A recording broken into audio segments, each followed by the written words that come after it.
Hi, everybody. This is Michelle and Brian, and we're here with Stop Being Sold, a community with a mission to show you how to stop being sold products that you don't need, stop being sold products that you don't understand, and stop being a transaction once and for all so that you can make better informed decisions as a consumer. So I'm excited about this video today, Brian. Before we get there, we're going to talk specifically about if you're nearing retirement or if you're at retirement, what are your 401k rollover options. But before that, if you like this video, please hit the like button and go ahead and subscribe because we have a ton of information, not just on 401ks, but on all sorts of investments and products. We're really here to inform you and help you make the best decision possible. So let's talk. I'm at retirement. I'm nearing retirement in the next few months, the next year. What do I do with my 401k and what are my rollover options? Well, congratulations, Michelle, for making it near All retirement. right. Thank you. Okay. Seriously, though, before you do anything, stop, sit back, and realize that 401k rollovers, you've got to be in control of that rollover. Okay. Right. Because you will get hit. You know, there is marketing programs out there today that all they do is target you based on your age because they know you're near retirement. And so please be careful out there. There's a lot of things that you need to know. And today we're going to cover 11 must answer questions about the rollover options that you have. And it's critical for your financial future to step back and look at that bigger picture before you make that move. So Brian, before we get into those, one of the things that you hear, we hear happening, and you mentioned the marketing firms who then, you put in, they get your information based on your date of retirement and they start calling you. So you're like, okay, I've got this 401k. From my understanding, what's happening is not all, but, a lot of advisors are saying, hey, like, yeah, sure, I can do that. Let's do it right now. Right. And are they going through these questions or like, what's the process? Is it just a transaction? Most of it, Michelle, honestly, is a transaction, but it depends. Today, you're finding more regulation and more restrictions on these advisors that do that practice that way. And so looking at like certified financial planners or a fiduciary will be your best bet to help you navigate these waters. So be careful. Okay. All right. So let's dive into these questions. Okay. First of all, I'll let you we'll go there and I'll ask my follow-up question in a minute. Okay. So first one is understand your options. Mm-hmm. Now, this takes a little bit of work on your part. And first thing I want you to do is go to your HR department or your plan provider, and they will help you understand what is the process now that you're nearing retirement. While you're at it, sitting in the office, you've already made that move in there and say, I'm ready to retire. What do I do?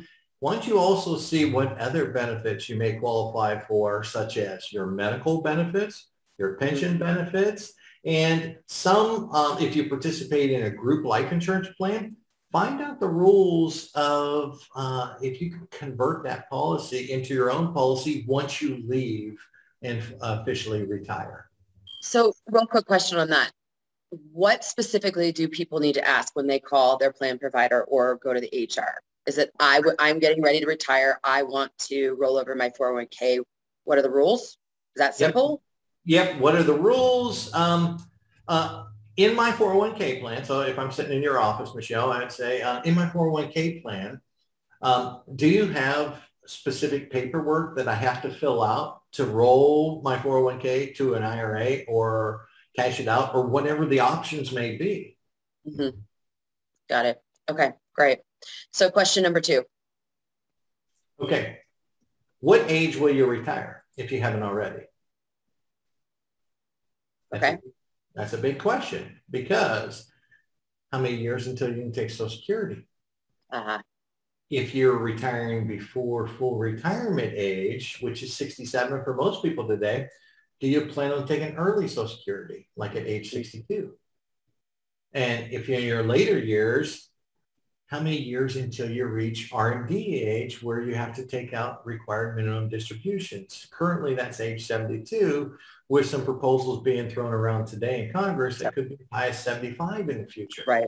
You've got to know that age that you're ready to retire at, because each one of them could have different restrictions and as far as accessing your funds at that time. Got it. All right, next question. Question 3, right? Yep. Question number 3. What are your goals? What are you going to do with this money?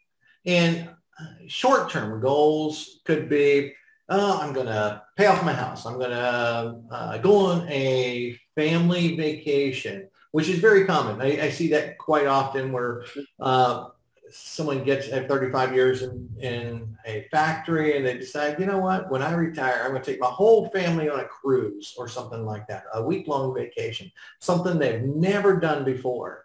Right. And so that would be a specific short-term goal. Long-term goals is, you know, and do I have enough funds in here to make my funds last a lifetime? Do I want to spend X amount of dollars a year just for specifically for travel? So you really want to know what you're going to use these funds for. Maybe you want to pay off debt and go into retirement completely debt-free. That's a common conception also. Or some people go buy an RV and sell their home. So you really need to know what your short-term and long-term goals are with these funds before you make that move. Got it. Okay, next question. Here's a big one. Do you need income immediately? Oh, yeah. To replace that paycheck you were getting every Friday or every other week? If so, how much do you need, right? Yeah, exactly. How much do you need? So you might have walked away from a job paying you $50,000 a year, and your Social Security, and if you have a spouse, your combined Social Security is only $35,000 a year. Let's use that for an example. You're short $15,000 a year. Mm-hmm. Yes, your expenses may be lower because you're not traveling to work and this and the other, but you need to make sure that you've got them immediate income to replace that lost wages that you were used to every Friday. When you get that direct deposit every Friday, if that's what you get every Friday, it's hard to come off of that train, and you've got to be prepared for it. Got it. Okay, so what's this, question number 5? Here's one that's common, moving. Any plans on moving in the future? Do you plan on selling your home? I've had clients in the past sell their home and buy an RV, or they've purchased land to live off, so they don't have, these taxes are lower, debt's lower in retirement, or they move to, when I used to live in Ohio, you would see the snowbirds is what they call them. They would head south for the winter, and then when they finally retired, they would move to Texas, to Florida, to states that have low income tax or no state income tax. Or no state tax, yeah. No income. And so you need to know that. You know, if you're working with an advisor, these are questions you need to be asking and be able to answer before you even sit down with an advisor. Great. Okay, question 6. Will your tax base increase or decrease once you're retired? This is key because I've always heard advisors talk about, look, your tax base is going to be lower when you retire. Is it truly?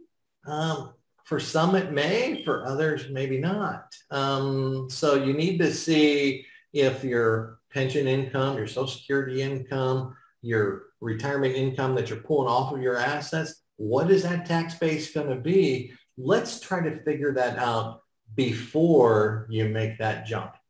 Sure. Okay. So question 7.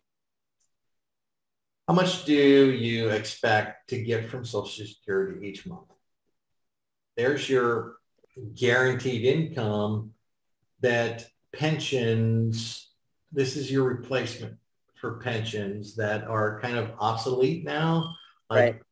maybe 1 in every 5 American retiring today has a pension, where it used to be vice versa, 4 out of 5. So, you got to look at them numbers. And if you haven't got your Social Security, most recent Social Security statement, Social Security has a real nice section on their website on ssa.gov that you can sign up, and they'll ask you a few personal questions to verify who you are, and then also send you like a 4-digit or up to 6-digit PIN code in a letter to your home address, and to verify who you are for verification. And then once you get into that site, you'll be able to download your most recent statement, and you can get your estimate of what you're going to get from Social Security each month. You need that. It's important, super important, right? All right, next question. Okay, so now that we just talked about Social Security, those of you that have a pension also. So if you're drawing Social Security and or have a pension, will the income from both of them meet your debt obligations, like your house payment, your utilities, your car payment? You need to know this. It will help determine what you may need to withdraw from your 401k to help assist with these bills or not. So. Okay. All right, number 9. Okay, before you do a rollover, you truly need to understand what kind of 401k you have and what is the contents of your 401k. And what I mean by that is, what type of contributions are inside your 401k plan? Some of them you were pre-tax. The majority are pre-tax. Some of them, though, have Roth provisions in them.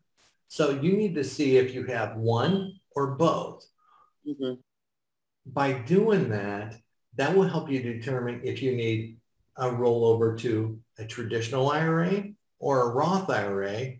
If your 401k has both options in there, you will need a rollover options that go to both accounts. So you'd have to set 2 separate accounts to replace your 401k if it has Roth provisions in there also.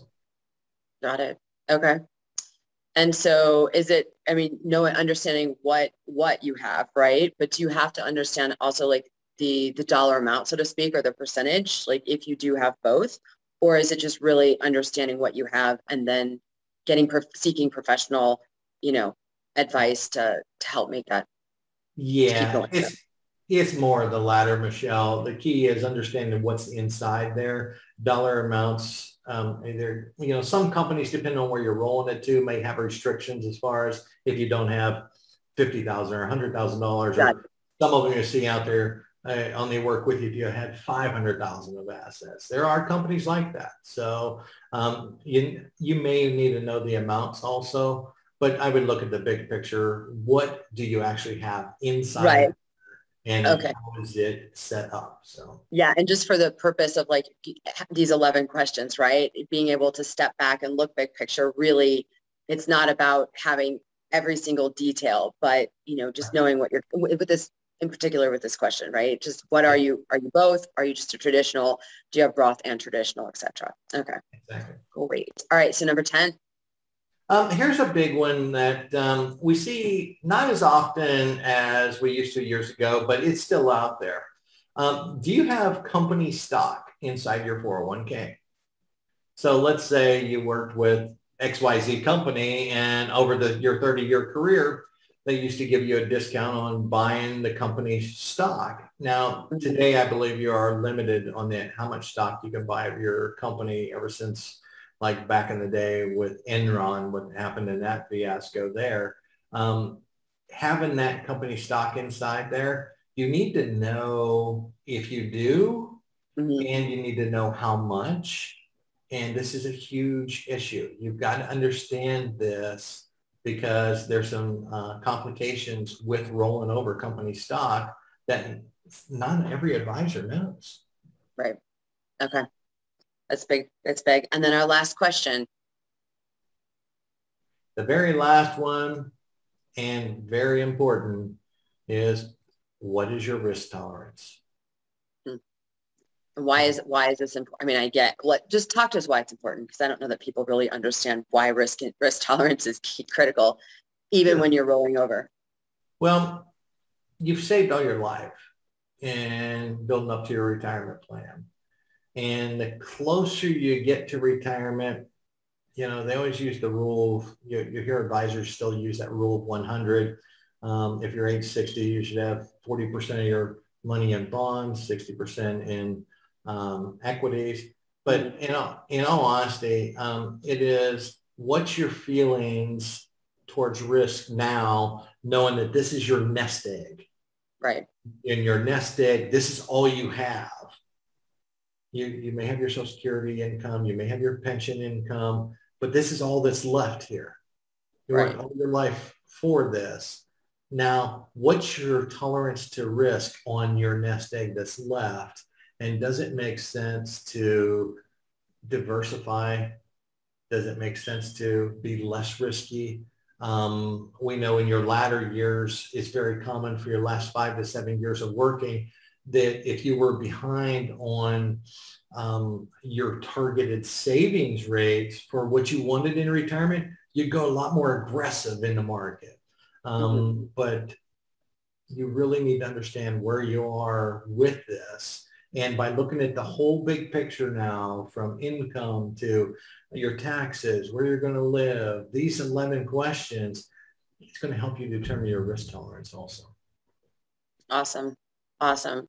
And just to let everybody know, again, if you like this video, please hit the like button. It helps us out, and subscribe for more videos like this. But we've also put together a guide for you that has these 11 questions. Just scroll below the video and click that, and you can get it. It's all yours. So you can have all these. It's an interactive, it's an interactive workbook, so to speak, guide. So you can fill it out and go from there. So here's the last question I have. I've sat down, I'm nearing retirement, I filled out this guide, I know where I stand, I've got this information. Now what? Now the key is finding an advisor that will work with you, first of all, that will answer these questions for you. If all they want to do is roll over your money and then you don't hear from them again, that's a problem. You want someone that's going to build your retirement plan for you. Here's your 11 questions. Here's what you answered. And there may even be more questions than that.